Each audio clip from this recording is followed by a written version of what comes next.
维修电路其实是一个普通人完全可以学会的一门技能。很多做维修的人把维修显示的多么困难、多么厉害、多么牛逼，其实他们是有自己的考虑的。边学边试，生活志。今天我们看一下这个充电器，不知道好坏啊，是72伏20安时的。我们看一下它的外观状况，外观就是这个线2次接线了。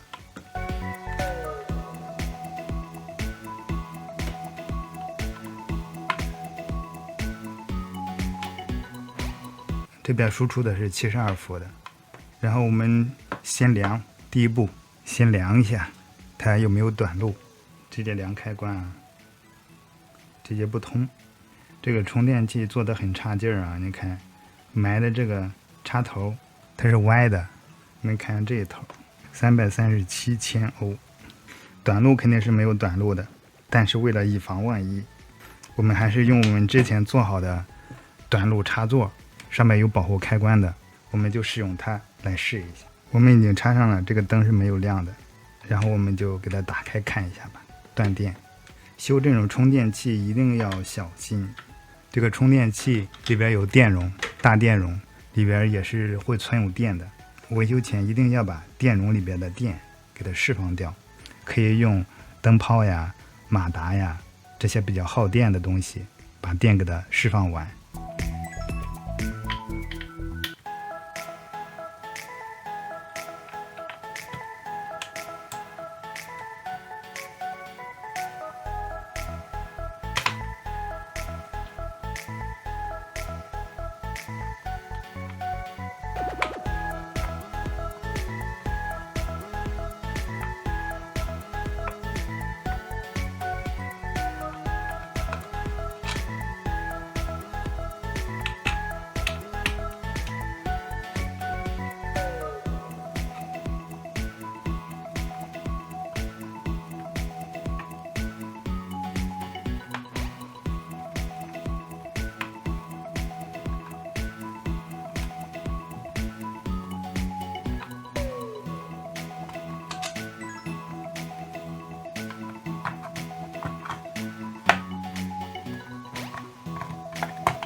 还是很脏的啊。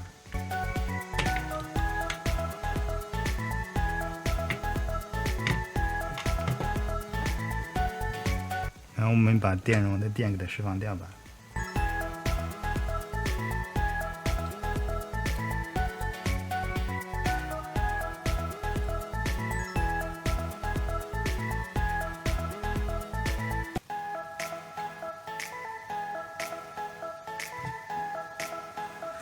这个电容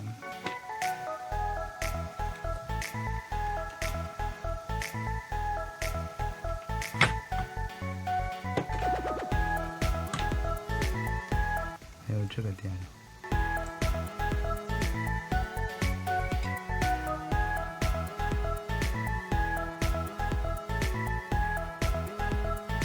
，OK， 电释放完了。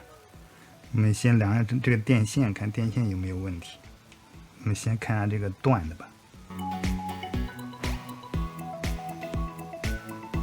这边接过的，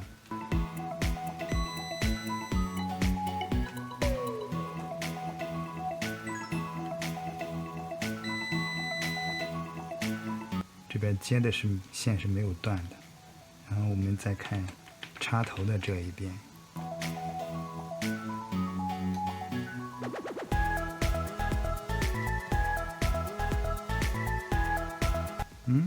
插头这一边断了吗？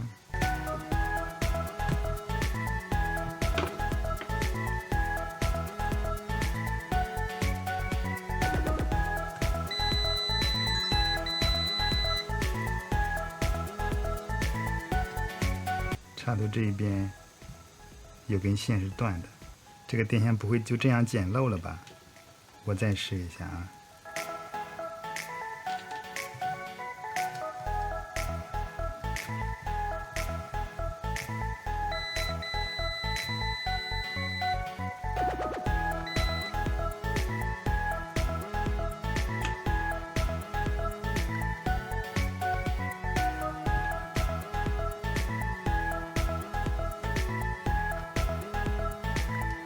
就是这线断了。然后我们把线这个给它剪断吧，剪断再给它焊里，剪断找一个线给它焊上去，再试一下。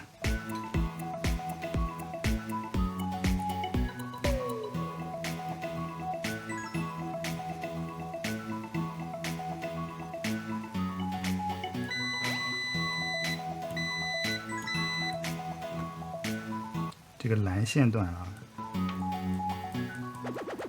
然后我们找一个线给它换上去，这一根线就当废线拆了吧。找了一根线，这个原来是吹风机上面的线，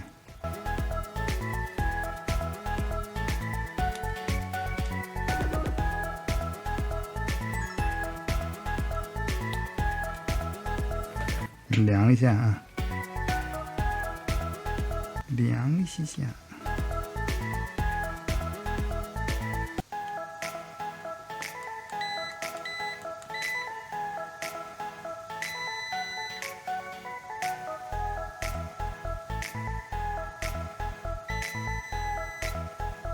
，OK， 这个线没有问题。然后我们把这个线给它换上去了。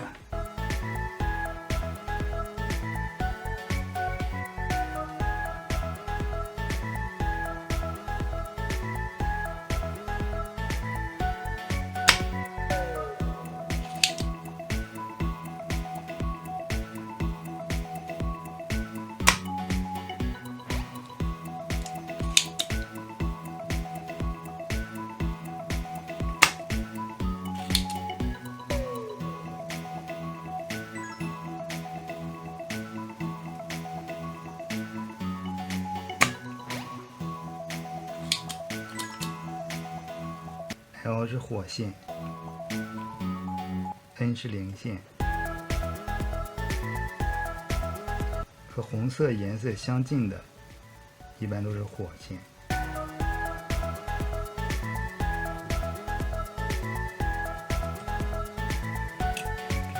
然后我们就给它上锡。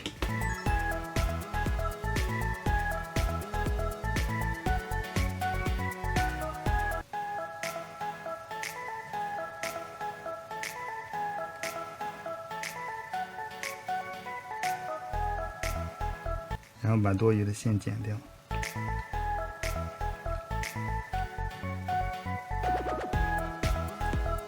然后我们就可以插电试一下了啊。然后咱们就上电吧，不对，先量一下，我先量一下这两个有没有短路，没有短路，通电啊。让我们量一下电压。41.7毫伏，应该是没有接负载的事儿。通了电，现在也是带电的，要先释放一下电容的电。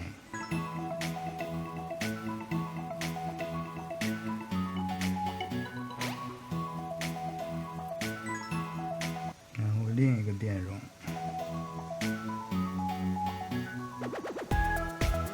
OK， 释放了。线的话，我们直接搁这剪断吧。我把这个线给它接到这儿，看不清了，我们给它刷一刷。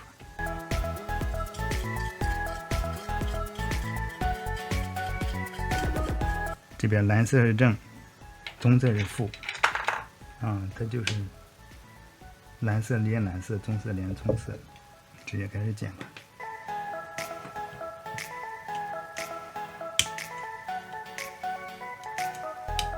直接剪吧。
正负极和这边是相反的，蓝色的是正极，然后这边蓝色的是零线。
然后我们再量一下，看这两个线有没有短路啊？没有。OK。其实电路维修并没有大家想象的那么复杂，学会修电路并不是一件非常难的一件事。我见过网上很多修理电器的人，他维修的时候会给人一种特别牛逼、特别厉害的一种错觉。其实并不然，维修电路其实是一个普通人完全可以学会的一门技能。很多做维修的人把维修显示的多么困难、多么厉害、多么牛逼，其实他们是有自己的考虑的。首先，专门做维修的人，他们不能把真正的技术交给普通人，他只有提高门槛，说很多专有的名词，不讲整体，只讲某个部件，讲得特别细，然后就会显示出特别的厉害，特别的牛逼。他们从不会将一个电器从头到尾的电路、大概流程、大概路线给你讲清楚，他们只会讲其中的某一个元器件，然后讲得特别细，就给人一种传授知识特别厉害这样的感觉。我们今天呢，就从一个非常简单的一个角度来讲一讲这个充电器的电路，让大家从一个最简单的一个方式入手，如何来看待充电的电路。当然其他的电路也是类似的，然后我们今天就从这个充电器入手。先说这个充电器，它最主要的功能就是将220伏的电转化为需要的电压，直流电压。我桌面上的这个充电器，它是将220伏的电转化为72伏到 88.5 伏 2.8 安的电流，它是这样一个充电器。它其实它经过了一些步骤，我们可以先从这个220伏这一端 NL，L 代表火线， N 代表零线。玩过穿越火线的人都知道 Line 它就是火线，就是 L 开头的。然后我们从火线这一端简单的说一下，220伏的电通过这个是整流桥，通过整流桥将交流的电转化为直流的电，直流的电再通过电容进行滤波，然后再通过这个莫斯管控制，然后再通过这个高频变压器把高压直流电转化为所需要的直流低压的电。这就是基本的整个过程。我这里有我画的一张图，交流输入，交流输入，整流桥，这个就是整流桥，这个黑色的就是整流桥。然后缺角的这一端它是正极，它一共有4个针脚，缺角的这一边是正极，这边是负极，中间的这2个是交流。然后就是交流输入，直流输出，通过滤波电容，一个电解电容，然后就输出300伏的直流，然后再通过一个莫斯管，这个就是莫斯管，再通过这个高频变压器就可以输出相应的直流电压，直流低压电压。有人好奇这个高压300伏的电如何和这个低压72伏进行隔离呢？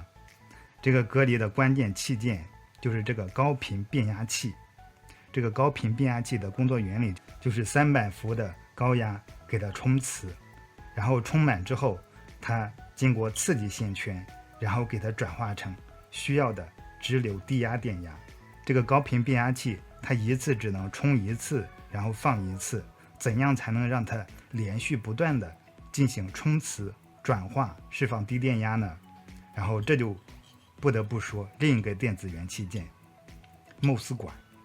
牟丝管就相当于是一个电压控制开关，它是以极快的速度、微秒级的速度，去迅速的开关给这个高频变压器进行冲磁，然后高频变压器转化释放低压电压，它就是非常迅速的进行开关的操作，对这个高频变压器进行冲磁释放，然后就形成了所需要的支流。这就是一个简单的充电器的一个原理。然后我们现在开始维修面前的这个充电器。我们先简单的看一下这个电路最前边的这2个元器件。首先映入眼帘的是这个颜色红色的这个元器件，它是一个保险管，它和普通的保险管还不太一样。普通的保险管是一个玻璃棒，而它是一个这样的一个保险丝。保险丝它的好坏的判断就是看它通不通。我们先测一下它，就是这2个引脚，然后我们调到风鸣档，就检测这个保险丝两端是不是导通就行了。它是导通的，这个保险丝是没有问题的。然后我们再看第2个电子元器件，是这一个黑的，这个黑的是一个热敏电阻，它的作用其实也是很简单的。它的作用就是在低温的时候它有一定的阻值，然后它通电会自己发热，等发热到一定程度的话，它这个阻值就变为0了。它这个作用就是通电的时候有一定的阻值，然后就是防止瞬间的电流电压对这个充电器造成损坏。它的作用就是这样的。如何判断它的好坏呢？常温下，也就是25摄氏度，它的阻值是5欧，我们可以量一下，4.2，基本上是正常的。因为现在我的这个室温其实是高于30度的，31摄氏度了。它的好坏如何判断呢？就是用电烙铁靠近它，然后它的阻值会降低，它就是可以这样去测量。然后我们说第3个电子元器件就是这个整流桥，它的作用刚才已经说过了，交流变支流。这里我已经画出了它的针脚是这样的，它的型号是 BF-GBU810 整流桥，它一共有4个针脚，有缺角的这一端是正极，直流正极，这是直流负极，中间是交流，输入交流，输出直流。测量它的方法也是，我们测量一下它的好坏。这个是正极，就是缺角的那一个，黑表笔放到正极，然后红表笔分别连到这个交流上。我们要调到电压档，它的电压是 4.73 毫伏，也就是不到 0.1 安。然后我们兑换一下表笔，黑表笔再测一下中间的交流的，同样也是有一定的压降的，但是压降是不到 0.1 伏，和标准的 0.4 到 0.7 伏之间小了很多。这很有可能是因为它已经连接在这个电路上，然后对它产生了一些干扰。我们可以直接给它通电试一下，直接量它的两边的电压。这里通电一定要注意安全，用电安全。红色表笔放到正，黑表笔放到负，314伏，所以是没有问题的。但是此时因为刚通过电，上面的电容是有电的，特别是这个粗的电容上面带有300伏的电的，所以说这种带有电容的电器一定要注意用电安全，一定要释放掉这个电容上面的电。我们可以用一个100瓦的220伏的灯泡给它释放一下静电，这样才能保证用电的安全。然后我们把这个整流桥给它测完吧，红表笔放到正，黑表笔放到交流上，应该是0L 无穷大的。然后电压档是黑表笔放到正，红表笔放到中间的交流是有压降的。现在这个压降就2点多2.9就是比较正常了，刚才不太正常。这是0.3，刚才0.2，还是有一定的差值的。然后红表笔放到负，我们再测一下有没有压降，也是有一定的压降的。然后黑表笔放到负，调到分明档，黑表笔放到负，红表笔测交流，它是0L， 这就代表这个整流桥是没有问题的。我们之前测量的时候，它通上电之后，上面的指示灯是点亮的，显示的是绿色，上面的电压输出是0. 几毫伏，非常非常的小。然后我们测量了3个元器件，然后我们测量第4个元器件，第4个元器件就是MOS 管，就是它就是一个电子开关，它就是一个 N 沟道的一个 MOS 管电子控制开关，它的型号是 P10N60SE。 然后它一共有3个引脚，山极、漏极、原极。山极就是控制端，漏极就是接高压的， S 极就是接低电位的。然后我们测量一下它的好坏。先测量它的2极管的功能，调到分明档，红表笔放到 S 上。如何区分这3个的极性呢？这3个引脚的极性，漏极中间这个一般为漏极，它就是接高压的，它一般和这个散热片是连的。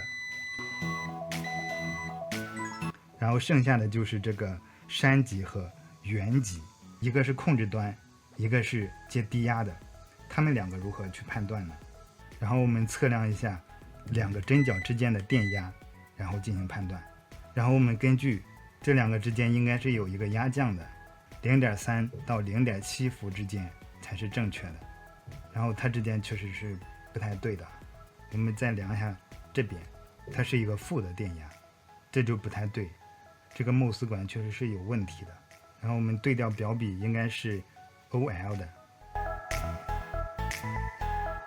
所以说这个 MOS 管现在有问题了。MOS 管其实控制开关的，然后它就是不断的开关，然后给这个高频变压器进行冲磁，然后释放，然后它因为无法进行开关了，所以它这个变压器就无法转化电压了，然后就导致无法输出正常的需要的一个低压电压了。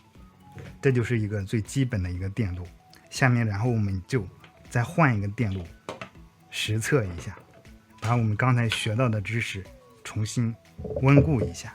这是一个 LED 的电源控制板，一端是接220伏的交流电，然后另一端是输出，它这是3根的，中间是正，2端是负，它是一共有3根线，我给它剪断了1根线，然后我们给它拆开看一下。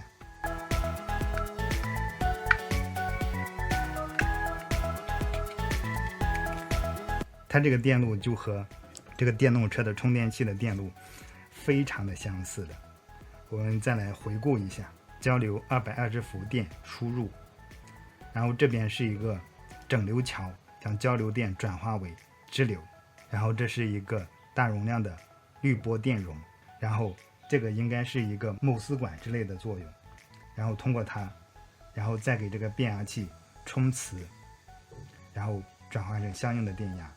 我们可以看一下它现在的问题是这样的，它一共是可以输出2路的，然后这边是共用的部分，然后这边是分开的，然后我去掉的这一路是因为这一路它的输出已经坏了，现在这输出直接输出的是300伏左右的支流电，也就是说它这一部分坏掉了，直接从这个电容这输出的300伏的支流电，然后输出到这儿，这中间都给击穿了，然后这一路是正常的。然后我们接一根线试一下，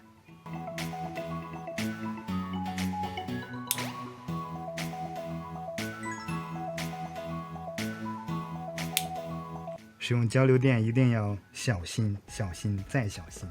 现在我们调到电压这一部分，我们量一下它的电压，中间是正，我们直接量这个线头吧，输出24伏的电，这里输出的是22伏，我们再量另一路的电，它这个输出是312伏，它就给击穿了。我们实际量一下它的整流桥，这里高压比较危险，一定要注意用电安全。然后带缺口的是这个正极，然后这个是负极，204伏。用完之后一定要先把它的电容上面的电给它释放掉，看见了吗？刚才就打火了。OK， 给它释放完了。也就是说，这个充电器目前的话，我们大概的问题就给它找到了。首先，这个镁丝管它是有问题的，它无法控制给这个高频变压器进行冲磁，然后释放，它无法控制，所以它就导致无法输出电压。这个就是整个充电器的充电流程。我们再回顾一下：交流电输入，然后通过整流桥，然后大电解电容，这里是直流的300伏了，然后通过这个镁丝管连接到漏极，也就是和散热片连通的那个极性，漏极就是中间那个漏极，电解电容又连接到变压器的初级线圈，然后初级线圈进行冲磁，冲磁之后，然后次级线圈输出转化后的电压。然后说到这个高频变压器，它有这样的变压器，它还有另外一种变压器叫做公频变压器，就是频率固定，咱们国家是50赫兹，其他国家是60赫兹，就是硅钢片叠压而成的那种。大家应该见过那种比较老式的变压器，都是那样硅钢片叠压而成的。今天虽然这个充电器没有修好，但是咱们学会了这个充电器问题的大概判断和一些电子元器件的基本判断，以后如果碰到充电器损坏的情况，可以自己试着去进行维修，但是一定要注意用电安全。就我刚才说到的那2点，要注意高压，注意电容。我们又成功了，边学边试，你也可以成功。如果你没有时间亲自动手操作的话，可以关注边学边试生活志，同样可以增进生活中的动手维修能力。订阅、评论、点赞和收藏，感谢大家的观看，我们下期再见。